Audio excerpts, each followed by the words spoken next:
Hello, hello, hello, folks. Welcome back to You Are Not Broken, the Phases of Healing podcast. I'm just really getting so excited here, everybody, whole community, person to person.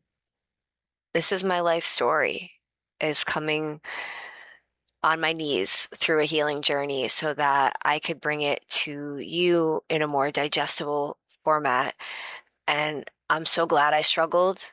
And I really want to bring this here to you today with the hope of less struggle for you. So let's get to it. What law of success is your trauma imprint violating? And I want you all to invite yourself to discover the hidden belief keeping you stuck and take the opportunity today to access a free 7-day trial of Enter the Phases of Healing and take the Success Block assessment with a discount code CC as in chocolate, 74E as in eggplant. Investment will be time and less than a cup of coffee from your income, which you do probably every day or at least once a week anyway. And what I can say is kind of an entry point into taking this assessment is that what ages us most isn't time, it's our stories. Do you want to know what ages us and blocks us the most? Well, it's not years. It is not running out of time. It is not starting too late. It is our stories. The stories we carry age us. The stories we inherited, the stories we adapted to, the stories we built to survive. Most people spend their lives trying to lead with the mind, the creator of all stories. We spend years trying to think differently, affirm differently, and reason differently.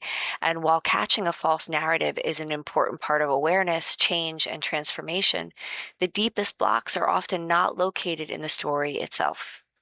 They're located in the raw data underneath the story, the brain and body connection, the threats we registered, the distress we experienced, the adaptations we developed, the stress responses we learned to live inside of for so long that they became our personality, our relationships, our motivations, and eventually our reality. We didn't move through them. We became functional within them. And that's where many people unknowingly begin violating the fundamental laws of success, not because they're lazy, broken, or lack discipline, but because they're attempting to create a different future while operating from adaptations designed to survive the past.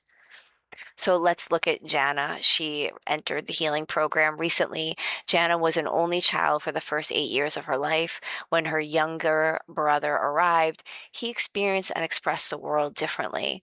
There were signs that his nervous system processed things in unique ways. He had intense excitement, self-regulating behaviors, and challenges that often drew the family's attention. And as years went on, he found areas where he excelled through where she excelled, confirming her belief that doing things well could be a regulator. Sports became one of them. Mastery became a source of confidence. She wasn't always the best, but internally she would say, I did that. And it seemed to work for her brother too. And Jana loved her brother. She connected deeply with him. She cared for him. She supported him. And without realizing it, she began developing a powerful regulator of her own. These were a combination of giving, helping, supporting, showing up, and making things better. Over time, secretly mastering something took second seat to giving, and that became more than a behavior. It became an identity. At the same time, she had learned that other lesson, achievement, felt good. If she could accomplish something, master something, perform well enough, she experienced relief. Inner statements like, I did that well, I helped, and I mattered, were regulating her below the surface. As she grew older, these patterns quietly followed her into friendships, work, and relationships.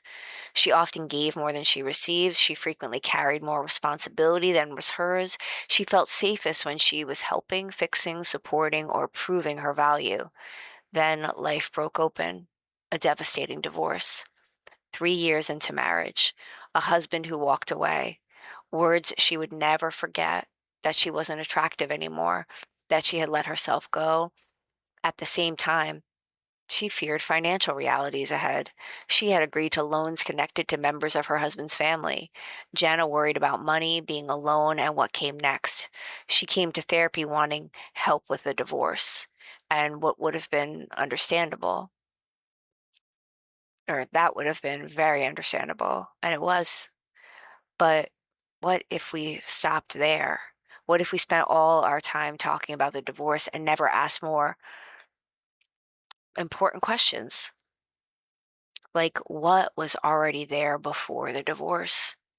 Because when we looked closer, something emerged. Jana wasn't only grieving, she was exhausted. She was overgiving. She struggled receiving help. She tied value to contribution. She defined success through achievement. She feared disappointing others. She was losing contact with her own purpose. Suddenly, the divorce wasn't the entire story, it was the event that exposed the story. And underneath that story were success blocks that had been operating for decades, not consciously, but automatically, adaptively, and protectively. The divorce didn't create them, the divorce revealed them. So let's explore now the hidden costs of missing the trauma imprint. Many of us spend years treating the latest problem while missing the pattern underneath it. We focus on the breakup, the career problem, the financial stress, the motivation issue, the burnout, the anxiety, the conflict. Meanwhile, the same trauma informed adaptations quietly continue to shape every area of life. We continue to violate what I call the laws of success, not because we don't know better, but because the nervous system learned something else first. For Jana, several blocks emerged: a giving and receiving block, a purpose block, a pure potential block, a detachment block. The painful irony: many of the qualities that helped her survive and connect with others were now preventing her from receiving the life she wanted. What about you? Perhaps your greatest success block isn't effort. Maybe you've been putting in enormous effort. Perhaps it isn't intelligence. Perhaps it isn't opportunity. Perhaps the question is, what adaptation once protected you that is now interfering with your ability to thrive? Do you struggle to receive support? Do you overcontrol outcomes? Do you lose sight of your own desires while meeting everyone else's? Do you mistake achievement for self worth? Do you struggle to imagine a future different from your past? Do you feel disconnected from purpose? These may not be character flaws, they may be the fingerprints of a trauma imprint. I would love for you to take the Success Blocks assessment as a free for 7 days healing program member, a paid member, or with your discounted purchase of the assessment for less than a cup of coffee. You have access right now. Inside the assessment, you'll identify which laws of success may be most impacted by your trauma imprint. You'll discover your top success blocks, associated archetypes, and begin exploring the limiting beliefs underneath them, because healing isn't about becoming someone else. It's about revealing who you were before survival became your identity. And all these links are in the program notes. If you're on Substack, you can just read through after watching or listening and see all the links and the buttons for the free trial and the discount code. You can take the assessment inside the free trial or as a visitor and discover your top 3 success blocks. You can unlock the latest post with the code again: C as in chocolate, 74E as in eggplant, less than a cup of coffee. Your future may not be waiting for you to become someone new. It may simply be waiting for you to stop carrying a story that was never yours to begin with. And what I'd like to tell you now is just the steps for success after this, after experiencing just listening or delving into the success blocks assessment. And what I'd like to offer as step 1 is stop attending therapy sessions and start attending outcome sessions. Many of us are sold on the idea of change while quietly operating within invisible limitations. For example, therapy helps countless people, but before you can even begin, you may need insurance, a provider who accepts it, availability that fits your schedule, time in your week, and a relationship that feels safe enough to explore what's in the way. Often, We spend 50 minutes receiving support, symptom relief, validation, insight, and a sense of not being alone. And those things matter deeply. But success is rarely blocked by a lack of insight. Most people already hear the inner voice nudging them towards what needs attention. The challenge is that awareness alone does not create transformation. What blocks us is often not what we know, but what we repeatedly do, avoid, suppress, disconnect from, or unknowingly recreate. Success requires a toolbox. Not because you are broken, but because your trauma imprint has developed patterns that once helped you survive, and now may just be limiting your ability to thrive. Even a single tool practiced consistently in your own personal classroom of one can begin shifting how you approach therapy, personal growth, difficult conversations, relationships, and life decisions. The moment you begin applying a tool, you are already stepping into one of the three phases of healing. You really want to be understanding your trauma imprint, and don't be deterred by the word trauma. You do not need a diagnosis of post traumatic stress disorder to have a trauma imprint. We all have one. I've been a therapist for 20 years and I've seen it.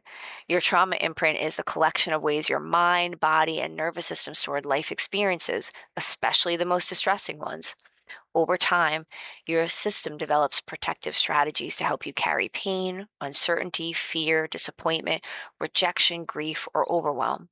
Many of these strategies involve suppression, repression, avoidance, compartmentalization, or disconnection. These adaptations were often necessary, but what once protected us can eventually keep us stuck. I call these the bad tools, not because they are bad, you know, inherently, I mean, people use them, but because they were designed for survival, not authenticity. To move beyond survival, we need a better toolbox.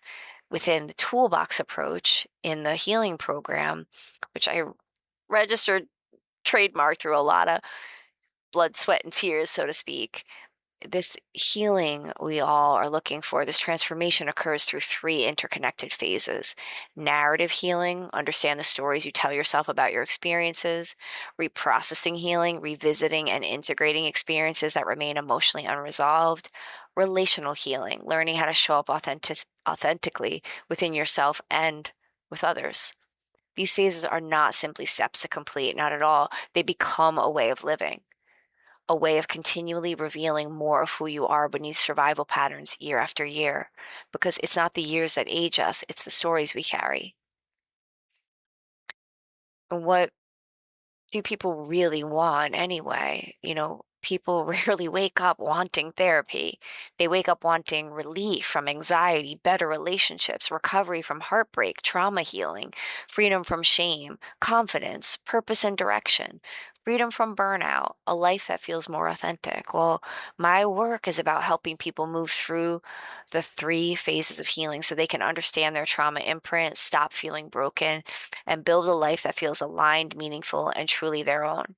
Because healing is not about becoming someone else, it's about becoming more fully yourself. And I'm just a regular person too, going and using traditional insurance backed therapy as well for my maintenance work, but I had to apply this approach all on my own over 20 years. While being a therapist doesn't make me a perfect human at all, and I'm 100% in this with you all. Please encourage yourself to engage, message me with any questions. That direct messaging is better offered on Substack, but you can now search me on Google, find a way to message me on the website. You can use Spotify comments, and I believe you can use YouTube comments as well, although I'm not sure, because sometimes we need to turn those off. um, but my last message to all of you is just to heal on and know that this work comes from the bottom of my heart. I'm not looking to sell you on anything that I don't apply in my own life. And you can always engage just for free. Heal on, everyone.